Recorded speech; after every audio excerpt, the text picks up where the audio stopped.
I dare anyone in this country to prove he's white. I dare you. It's all a myth. And the color white was invented to justify the black subjugation. Only for that reason, nothing else. To justify slavery, the white man had to become white. And such is the power of a myth that this which began as a commercial endeavor, I was property. I was once defined by the American Constitution as 3/5 of a man. And this has dictated American policy from the beginning. And this has corrupted American history until this hour.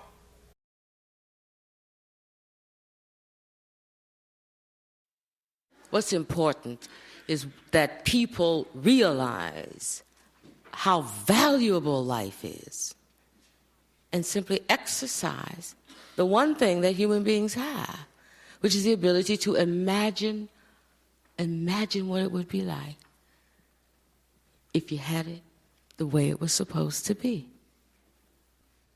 Then what would you do? Country has lived with slavery, and African Americans have tried to figure out what their identity is. I mean, I think there's a wonderful statement in this series when you look at it next week. R.C. Davis says, one of the reasons that art was so important in the African American community because it helped people sort of give them a sense of their humanity. It helped them give them a sense of their identity, you know. And when you see the stories of Paul Robeson and you listen to the stories of the story of Neil Hurston, or you see the story about Charlie Parker and Dizzy Gillespie, or these wonderful ladies, Raven Wilkinson and Dolores Brown, who wanted to be ballerinas, some of them are struggling to define themselves within a particular art form. Others are struggling to say, can my art do more than just entertain? Can it cause social and political change? Every time I do a film, I hope that there's some way I can, in the creation of the film, you know, tease out the humanity so people can touch it and feel it and say, ah, that's what I like to do.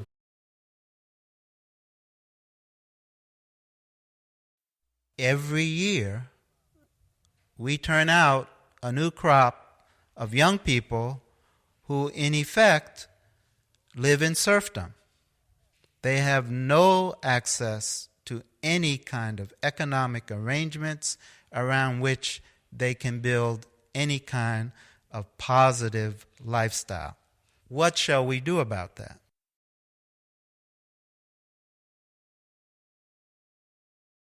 When we say, okay, look, African-American communities in Baltimore are devastated, and we try to isolate that, you know, we're not only not, you know, we feel bad for people, we're showing empathy, but that's not enough. What we have to understand is that the devastation of those communities hurts all of us. I talk about in one of the stories, the story of Marla, about the crime in her neighborhood, street crime that ultimately resulted in her son's death. And we like to think, okay, well, if we just stay out of those neighborhoods, then we will be fine. But in fact, we are not fine. We pay for those crimes ourselves. So in addition to empathy that I want you to get from these stories, I also want you to understand our connectedness, and that the fates of individuals that we don't know and, you know, may not even read about in the newspaper really matter in our lives.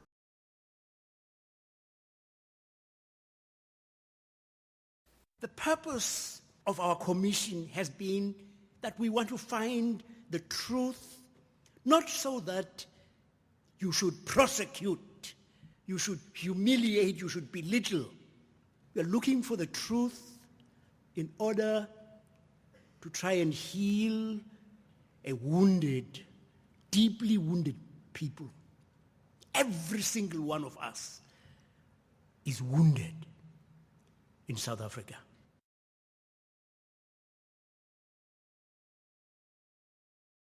I suppose that the one thing that I think that this history does show is the validity of a comment that was made by a famous Cambridgian, Justice Oliver Wendell Holmes, who observed that a word is not a crystal, transparent, and unchanged.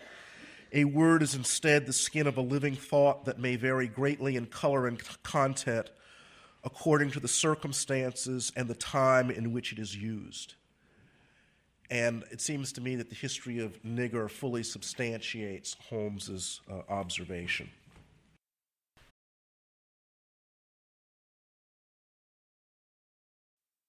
Women's history figures prominently in the foundations, in the healing consciousness that flows from the knowledge, the discovery that comes out of the civil rights movement. We must fold in, recover, reclaim, highlight, underline the role of women. We must, in the biblical phrase, gather the fragments that none be lost. If in individual life we all may reach that part of the long walk where the opportunity is granted to retire to some rest and tranquility for humanity, the walk to freedom and equality seems, alas, still to be a long one ahead.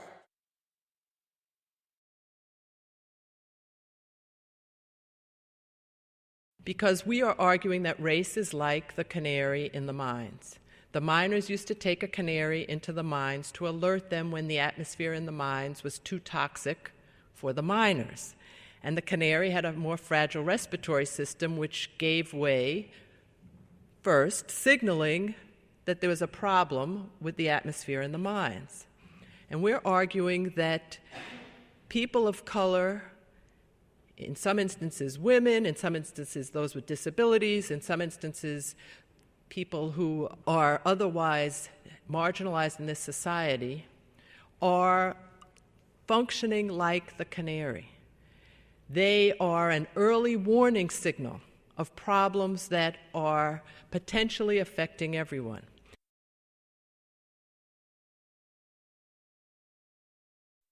I'm thinking a lot about how my children serve as a sort of respite from so much of what was happening with the pandemic and with following the death of George Floyd and so many others in what felt like quick succession, Breonna Taylor and Ahmaud Arbery, how my children were this respite from all that was going on in the world. Because as you know, when I'm with them, I try to be fully present. I'm not sort of endlessly scrolling through my timeline or looking at the news or reading the news or watching the news.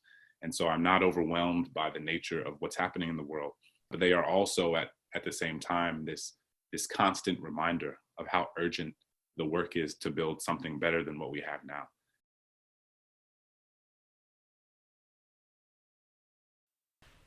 As a child, I grew up in a household devoted to Black history. My father worked closely with Carter G. Woodson, the man known to us today as the father of Black history. I often heard the words of Woodson quoted in my home by my parents. We work to disprove that the Negro has made no contribution to America. We work to disprove the lie that the Negro has no history worthy of respect.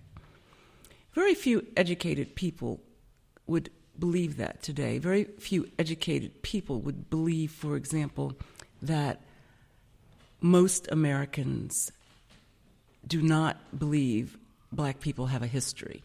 And yet, with all of the new research, with all of the new information, we now know that there is much more we don't know.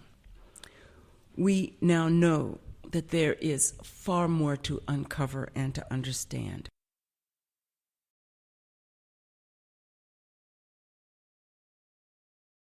So I decided to write a memoir of the lost period in the 1950s of what I think of as the sort of the lost Negro world. And I wanted to call this book Colored People, which the title of which I'd come up with a long time before I came up with any of the text. I decided to write this book a year ago on Martin Luther King's birthday. And my wife and I were in a car with our two daughters. We were in the back seat, and Maggie, my older daughter, said, we'd heard, for the 10 millionth time, I Have a Dream. And she said basically, well, what was the civil rights era all about? And it occurred to me for the first time that, you know, they didn't know anything about this world.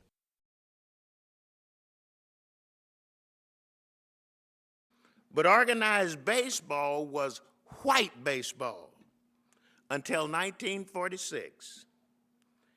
Every once in a while, not real often, but every once in a while, a light-skinned Cuban or an Indian would skip through the cracks and by a gentleman's agreement would be allowed to play with a white team.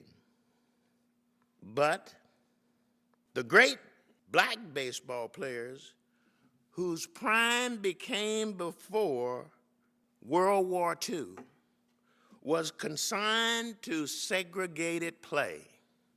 Their skills, their status, their stories, and their personalities, unknown even to the most dedicated baseball fan and to the public and to historians.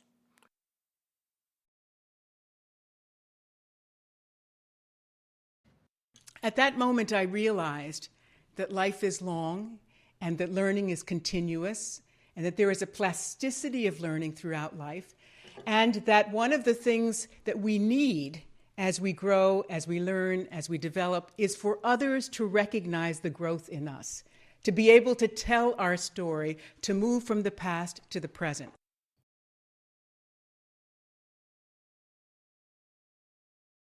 And Jose Williams said to me, "John, can you swim?" I said, "No." And I said, "Jose, can you swim?" And he said, "No." And I said, "Well, there's too much water down there.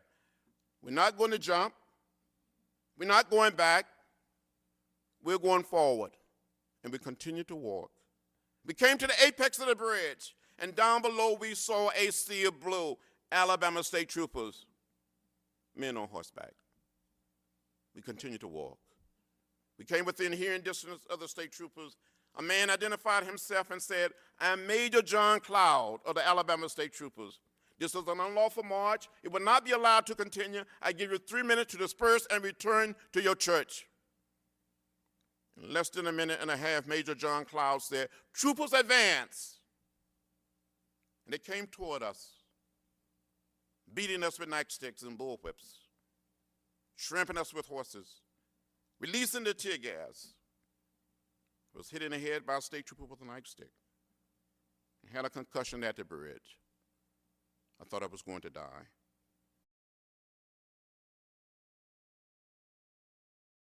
If black people had decided to terrorize white brothers and sisters the way white brothers and sisters terrorized black people, every generation there had been a civil war. If black people had decided to be black versions of the Ku Klux Klan, or black versions of ISIS, or black versions of Al-Qaeda, so you had black terrorist cells all over every city, there would be an authoritarian crypto-fascist America a long time ago. If black people had produced terrorists rather than Frederick Douglass, and terrorists rather than Martin Luther King Jr., and terrorists rather than Ella Baker, there would be no democratic experiment whatsoever. Let's be honest about it. That's why I tell my white brothers and sisters, when you see Negroes, you ought to just give them a standing ovation. Thank you, thank you, thank you. Thank you for Ray Charles. Thank you for Curtis Mayfield. Thank you for Aretha Franklin.